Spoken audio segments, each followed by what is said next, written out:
Hey everybody, it's Tara Castaneda here, Diamond Seniority Ambassador with Plexus, and today I wanted to share with you my thoughts on what it means to be coachable. So the mentor and mentee relationship, the coach and the coachable relationship, the sponsor and the sponsee relationship. It can be challenging at times to understand both roles, but today I want to talk about the role of the one being coached. I've found in my 4.5 years that sometimes people may want this, but they're not able to be coached. And so we're going to talk about that today. I know you guys want to be successful in whatever you're doing, right? That's why we challenge ourselves to new things. Whether that's being a business owner, an athlete, a parent, a spouse, or being in network marketing, right? So what's the best way to be coachable? Or what's the best way to be successful? It's to be coachable. It's an invaluable attribute to have, and if you don't have this attribute, it can be a major roadblock for you, and you will probably find yourself stuck. There is a direct correlation between your level of leadership, which I've made videos on before, and your ability to be coached. So today we're talking about the latter one. And remember, being coachable is not just for those who are trying to reach the top of the company when it comes to Plexus. It's also for jewels and diamonds too. Yes, I know that may make you feel uncomfortable at times, but trust me, I know what I'm talking about. So let me share more. So just a reminder, I'm looking at some notes over here, but just a reminder that coaches even need to be coachable too. So what does being coachable mean? Well, it means that you're open to listening to somebody who has already reached the goals that you are aiming to reach, okay? It's to be somebody who, let me back up for a second. It's being open to listening to someone who's shown that they can already do it. So they've reached the goals that you want to reach. They're showing you that they can do it. They are knowledgeable. They show self-initiative and drive, and they got there through grit and determination. It is finding somebody who shows consistency in their leadership that can train you and has a heart to want to train you. So those are people that you want to find to coach you, right? But you've got to be willing to receive it. That leads me to my other point here. In order to be coachable, you have to be emotionally mature and emotionally secure enough to receive constructive criticism without taking it personally. It can be hard sometimes, right? It means that you are not quick to defend or explain yourself or prove them that they're wrong, right? Oftentimes we hear, oh, well, what if you worked on this? Oh, but I'm really good at that. You just don't know that, Or, have you ever thought about working on this? Oh, I really am. I try to, and this is what I've got going on, right? It's about putting those defenses down and being receptive to what your coach, who's already gotten to where you want to be, is advising you to do, right? So it means basically that you are kick butt, enthusiastic, awesome, and you're willing to push through comfort zones and constructive criticism and push through your pride and your ego and your care about what others think of you to come out on the other side. So how do you know if you struggle with being coachable? Well, I've got a list of about 10, 12, 11 things, something like that, that will help you identify if you struggle in this area. So the first thing is maybe you think you're right all the time. Your way or the highway. Man, my ideas are amazing, and while they may be, but my ideas are like the end all, be all, right? I make decisions and I never make mistakes. You can find somebody that's not coachable who thinks this because the coach tries to offer them advice and they go, oh, no, but it worked. Oh, no, but it is starting to work. It's picking up, right? Well, are you where you want to be? Okay. Number two, they're not willing to accept that constructive criticism that I was talking about from people who have already succeeded. So if I ever went to somebody who was where I wanted to be and I was like, hey, tell me how I can be better. And they were like, Tara, you need to do this, this, and this. Oh, but I'm already doing those things. Do you think that your coach is going to be receptive of you? right? So you've got to think that this is a two-way street, people, right? You've got to be reminded that while it's equally as hard to be coachable, sometimes it's hard to be the coach, right? If I have people on my downline that are like, man, I want to challenge myself, I want to change, increase my leadership, tell me what to do, and then I offer all this advice because I've been there and I've gone through it, and then they don't take it, what do you think that does to me with them? It makes me not want to work with them. It makes me go, okay, well, they've got some learning to do, some ego issues to deal with, and so I'm going to pull away, right? Be mindful of that. Number 3, they're quick to complain, whine, or think negatively. Number 4, they think they deserve to be higher than where they are. Entitlement will kill you on this, guys. If you are entitled, you are never going to be able to be coachable. You've got to kick that entitlement to the curb. You don't deserve to be coached. You don't deserve to be put in certain groups to be coached. You don't deserve to be the next rank until you are, right? Point blank and period. Remember those things. Number 5, you need to take constructive criticism. Number 5, they take constructive criticism or someone trying to help them personally. They think it's a personal attack, and they think that, they're wanting to knock me down or point fingers at me. Guys, when I train people and when I coach people, that's the number one thing that I'm worried about, and that's something I'm working on as a coach. But I'm always afraid that people are going to think, I'm just pointing out all of their flaws. I have to remind myself, no, they came to me because I know what I'm doing. I've been there, done that a few times. They're coming to me for advice. And so when I come to them and say, hey, these are the areas that you need to work on, I'm not coming at you personally. I'm saying these are the areas that you need to work on. Doesn't mean that's who you are, and it does not define you, okay? Number 6, people who are uncoachable are unable to self-reflect honestly. I made a video the other day, so take a look at it, but it's called The 5 Levels of Leadership Explained. And if you are unable to honestly listen to that and determine your true level, not the level you want to be, not the level you wish to be, not the level you hope others to see you at, but truly self-reflect on your actual skill sets, you're not going to get very far. You've got to be able to self-reflect honestly. Sometimes your poo-poo does stink. Okay? Gotta be honest with yourself. Number 7, you're uncoachable if it's kind of hard for you to give others credit, or it's hard for you when you see others taking your lessons or taking your posts or taking your ideas as their own. It's hard for you to let that go. It's hard for you to go, you know what, let them feel good about themselves. I know I created that, I posted that, I wrote that, whatever. But it's hard for you to give others credit, or it's hard for you to it's hard for you to be okay with others not giving you credit. It's a big one. I'll be honest, I struggled with that for a little while when I first began. I was like, hey, I wrote that post, give me some credit. Or hey, I did that training, give me some credit.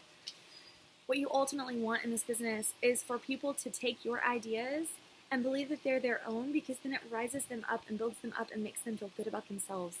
That's what you want, right? Number 8, are you stuck in your business, but you're unwilling to try the things that are suggested to you? I have so many people on my team. I won't say so many. I have several people on my team that are stuck, that I keep telling them what I think they should do, and they're not doing it. Okay. See you around, right? See you around. Number 9, they say that they want it, but they're unwilling to actually do the actions suggested to them to reach their goal. Pretty similar. Number 10, they're unwilling to learn or do the work it takes to improve themselves, right? They say they want it. They say, okay, I'm going to read that book, and then they never do. Or they say, oh, I'm going to do that book study, but they never do. Or they say, oh, I'm going to participate in that challenge, but they never do. Oh, I'm going to get on that call with you, but they never do. Unwilling to do the work. Right? They keep making excuses. I said that earlier. Number 11, they compare themselves to others when they succeed. And then they find themselves getting jealous rather than trying to learn from them. Right? This was something else I struggled with in my journey. I think everybody struggles with this, and I think that's natural and human. So don't hate yourself. Don't form shame over it. learn from it, and move on, okay? But when you compare yourself to others, that should inspire you, right? Because if you find yourself being jealous, you're struggling with entitlement, which was another point that I made above. You've got to start there and work on getting that jealousy and entitlement out of your mind and out of your heart and go, wow, they did that super fast, or they did that before me. What are they doing differently that I need to learn? Or maybe how is their leadership style differently? Not style, level, because everybody has different leadership styles. But how is their different leadership level different from mine?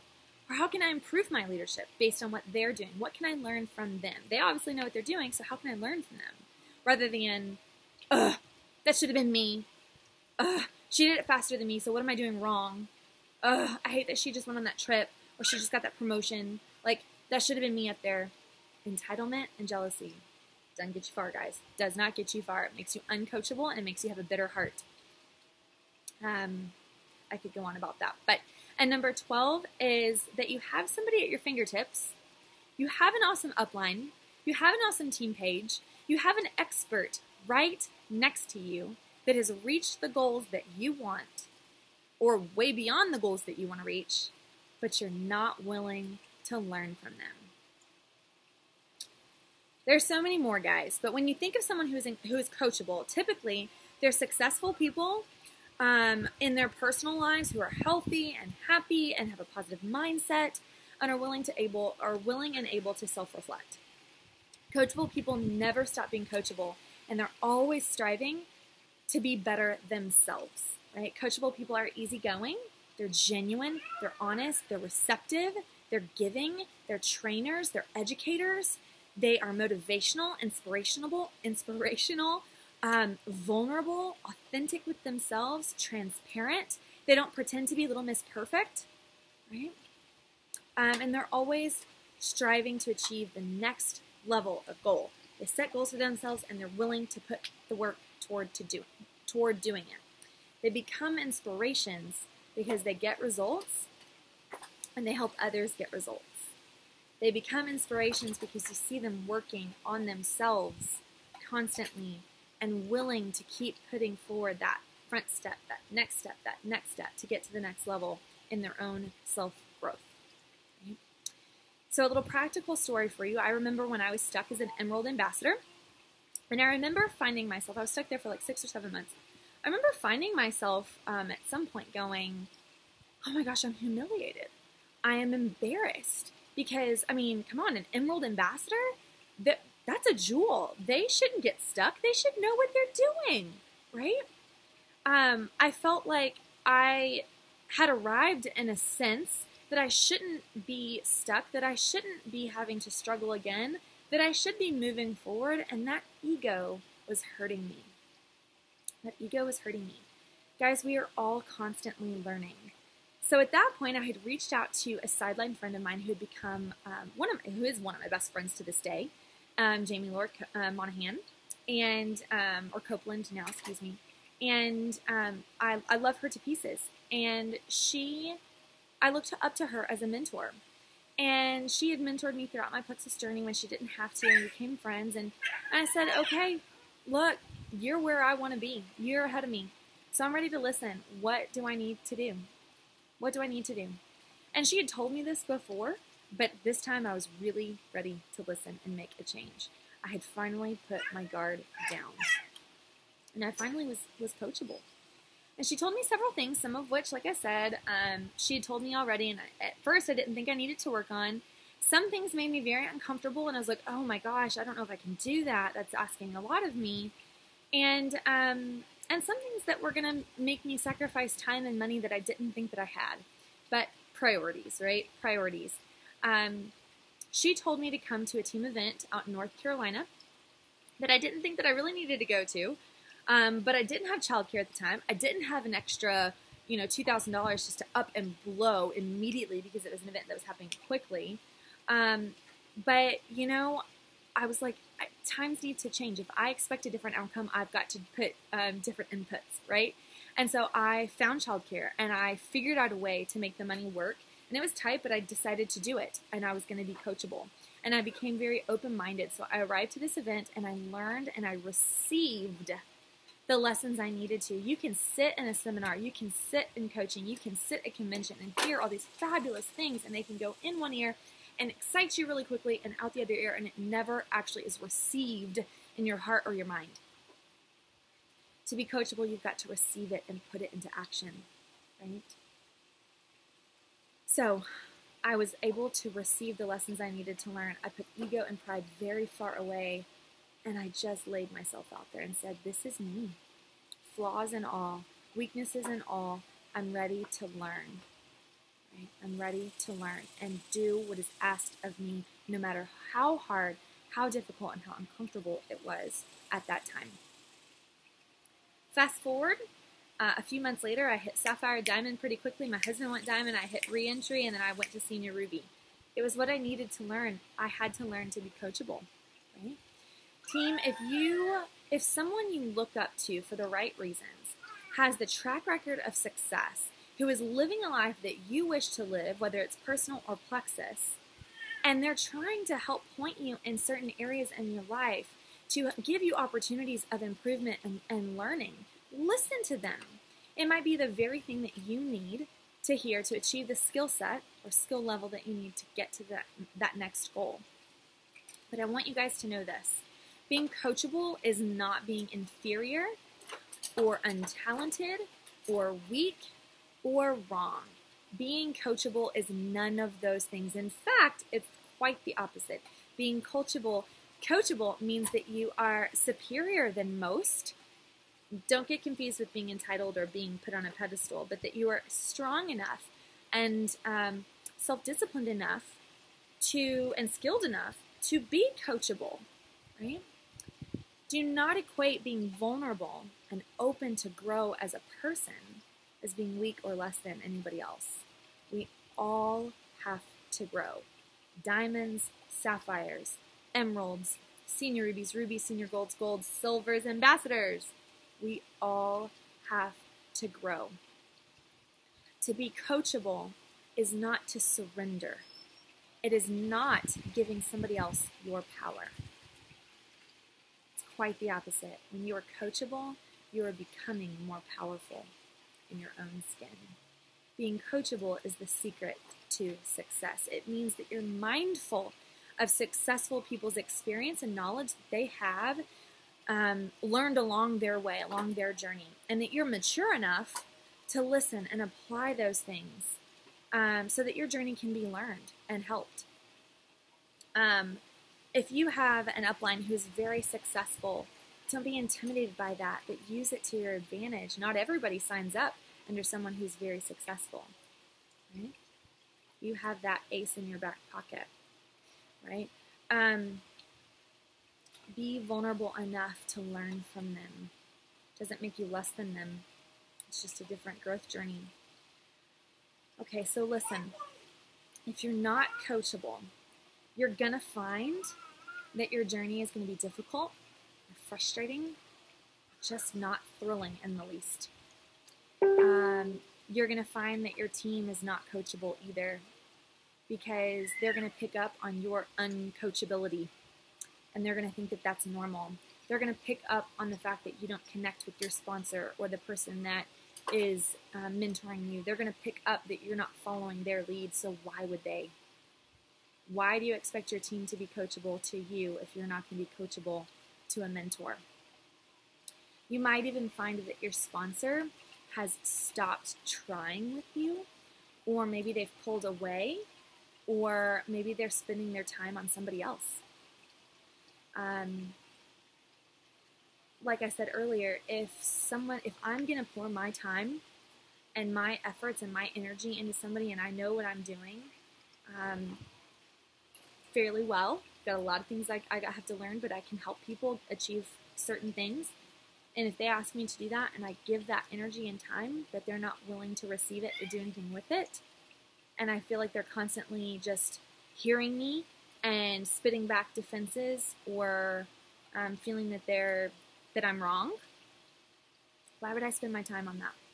I'm going to find somebody that's actually receptive to what I'm saying and And mark my words, and you can see it in your own team, in your own upline, in your own downline, those that are coachable succeed faster. They will get unstuck faster. Being coachable means you leave your pride and jealousy at the door so that you have a possibility that something you haven't learned yet could make you even better than what you are.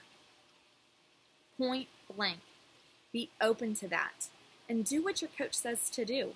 If you haven't found a coach yet, or that your upline isn't present, ask other leaders on your team, sideline sisters, or that's what I did. I found a sideline sister, or your coach, a couple levels up, to be there for you. Right? But always, always, always take self-initiative in your own business, in your own self-growth, in your own growth journey. It does not necessarily take an upline to form you. It does not mean that you won't be successful with or without an upline.